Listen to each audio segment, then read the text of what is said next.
Há um detalhe que eu esqueci de relatar. Quando os dois foram à minha casa no dia 13 de dezembro de 2013 para me dizer que eu tinha que desocupar o imóvel, eu conversando, eu falei assim, não, essa casa aqui eu construí em 1986, meu marido faleceu, eu vou ficar aqui, dessa casa aqui eu só vou sair morta. Eu quis dizer que quando morresse. Aí o laranja do outro falou assim, viva ou morta, a senhora vai sair, porque será despejada. Quando ele saiu, eu liguei na Caixa e falei com o funcionário da Caixa. Até me lembro quem, o Cláudio. Claudinho, que eles chamavam ele, Cláudio. Contei a história, ele falou assim, aqui não tem nenhum funcionário de nome João. E se fosse você, eu ia na polícia e fazia um BO, porque ele te ameaçou. Eu falei, você acha que eu deveria fazer isso? Ele falou, acho. Eu fui na polícia, lá na 22, esquina do Calçadão. Quando eu cheguei, o moço que me recebeu, ele passava a mão na cabeça, perguntava, a senhora conhece, a senhora sabe o nome dele? Eu falei, não, não sei. A senhora, como é que ele é? Ele é assim, alto, assim, assim. Eu falei assim, olha, eu não prestei muita atenção nele, mas ele é um pouquinho alto, forte e tal. Aí ele me fez uma pergunta que eu vou deixar, que eu não vou revelar aqui, eu vou revelar no final. Aí eu prestei atenção, falei, tem alguma coisa errada nessa história. Falei, você tem algum problema? Ele falou assim, não, eu vou falar com o meu chefe. Eu falei, não, pode deixar, não precisa falar nada, pensei. Ele não está querendo fazer por algum motivo. Falei, não precisa falar com o chefe, pode deixar. Não vou fazer mais reclamação nem denúncia. Saí, fui embora. E o que acontece? No dia do despejo meu, por que é que eu fui despejada? Os caras chegam assim, falam que comprou a casa, aí é que é aquela história, né? Que o angu e caroça é a coisa mais absurda que aconteceu comigo por culpa do cartório. O cartório é guardião do patrimônio dos cidadãos. E o cartório da Rua 20, da senhora, vou falar o nome dela também, da dona Denise, simplesmente o João, que comprou a casa, foi lá com um papel dizendo que aí é que apareceu a história da Caixa ter vendido a casa para a Engeia. Vendeu a casa por 74 mil, registrou no cartório, o primeiro cartório de notas de Brasília, na data de 1º de junho de 2004. Então, por esse documento, a dona Denise pegou minha casa e deu de presente para o João. Aí, eu não sou advogada, mas eu estudo. Faz 9 anos que eu estou estudando. Eu me associei ao Diário das Leis para poder ter acesso a todo o código. Uma hipoteca só tem valor enquanto durar a dívida.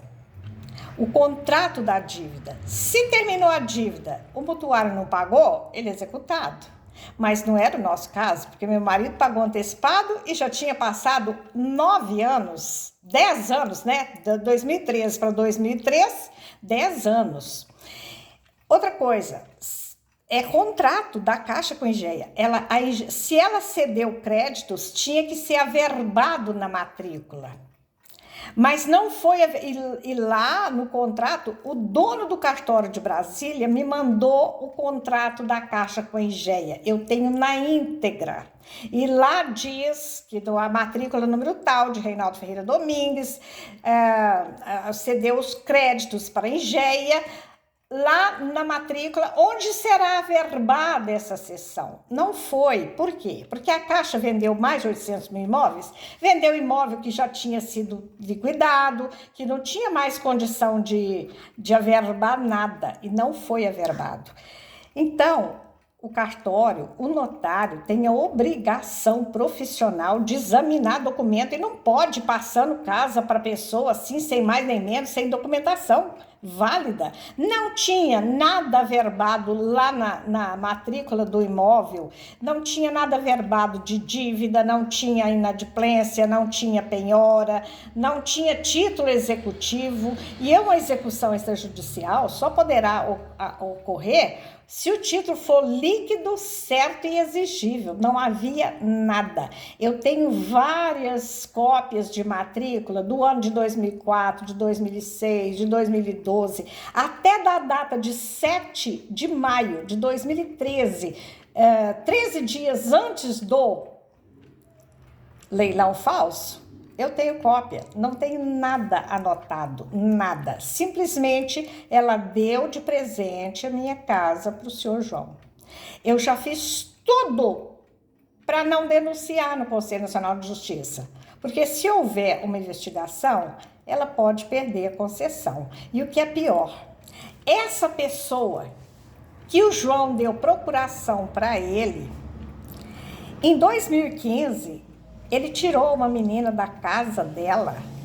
Do dia que a mãe dela morreu, ele foi ao cartório, mas aí não é o cartório da Denise, é do marido da Denise, e transferiu a casa para ele.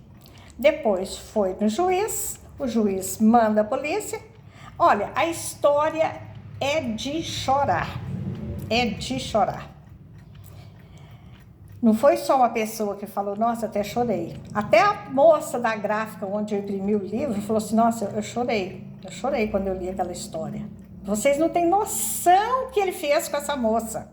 Perdeu a casa, aí eles reformaram a casa, depois venderam a casa. É o mesmo que está de posse da minha casa. E a justiça? Cadê a justiça? Ninguém barra ele, ninguém barra, ninguém impede dele fazer o que quer. Mas eu não fiquei despejada, não foi daí não. Eu voltei para casa, invadi a casa, vou contar por quê. Haja história, né? Quando eu fui despejada, eu não sabia para onde que eu ia. Eu havia procurado o advogado do meu marido, quando eu fui perguntar para ele, quando eu fui notificada do leilão, eu fui falar com ele. Perguntei, você me defende? Ele falou assim, não vou dar palpite de trabalho dos outros, não, porque eu tinha contratado advogada para impedir o leilão. Ele falou, não vou dar palpite em nada, trabalho dos outros, não. Eu falei assim, mas escuta, como é que pode acontecer um negócio desse? Eu falei assim, Regina, presta atenção. É lei. Prestação com 5 anos não cobrada, prescrita. Isso aí já faz tanto tempo, se tivesse dívida, já estaria prescrita. E ele me entregou a cópia do DOU, onde foi publicado o final da apelação da advogada, mas ele não me contou que estava já arquivado. A história do arquivo, eu só tive conhecimento no ano de 2017, e vou contar por quê. É tanta história, é inacreditável o que aconteceu comigo. Ele só negou a informação, ele não contou, que ele tinha que falar assim, isso aí já está até arquivado, não tem valor nenhum, ele sabia de tudo, mas agora é que eu fico indagando, sabe o que mais que ele fez? Olha, isso eu tenho que falar e eu tenho que contar, as pessoas têm que saber. Uma pessoa falou para mim, ele pode perder o OAB dele por causa disso, mas eu não denunciei. Sabe o que ele fez? Eu entrei com ação combinatória com obrigação de fazer contra o cartório, porque ela não tinha documento para transferir minha casa. Não podia transferir minha casa.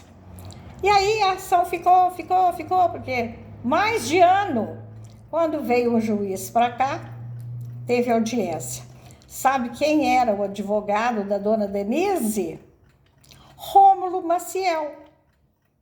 O que significa uma coisa dessas? Ele tinha que... Quando eu vi que ele era advogado dela, eu falei, ai, que maravilha, pensei, né? Ele vai explicar direitinho para o juiz. Não, ele não explicou.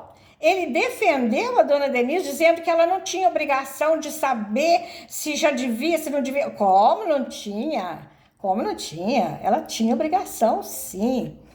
E essa história que vai render, porque o que está acontecendo É inacreditável, inacreditável. Resumindo, fui despejada, não sabia para onde ir, o que fazer. Fui para Uberlândia para falar com o juiz, que não tinha se manifestado nem no na primeira data de leilão, nem na segunda. O diretor da vara me recebeu muito bem e falou assim: amanhã a senhora me liga que eu vou falar com o juiz. No outro dia eu liguei. Ele falou assim: olha, até eu fiquei surpreso. Falei: por quê? Ele falou: não, porque ele não acatou o pedido da senhora. Falei: ah, mas já teve, não teve leilão, mas teve um falso leilão. Se ele não acatou, eles podem fazer o que quiser da minha casa. Ele falou assim: não, mas a sua advogada vai saber o que tem que fazer. E ela fez. Ela gravou da decisão, ele anotou, eu tenho andamento e o mais. Eu tenho a cópia do andamento do dia 10 de outubro de 2013. Olha, antes de eu ser despejada, quase um ano. A Caixa, ele pediu satisfação à Caixa. Caixa afirma que não tem provas. Isso está no andamento. Outra coisa, a Caixa não pode executar imóvel nenhum quando há discussão. Eles atropelaram tudo.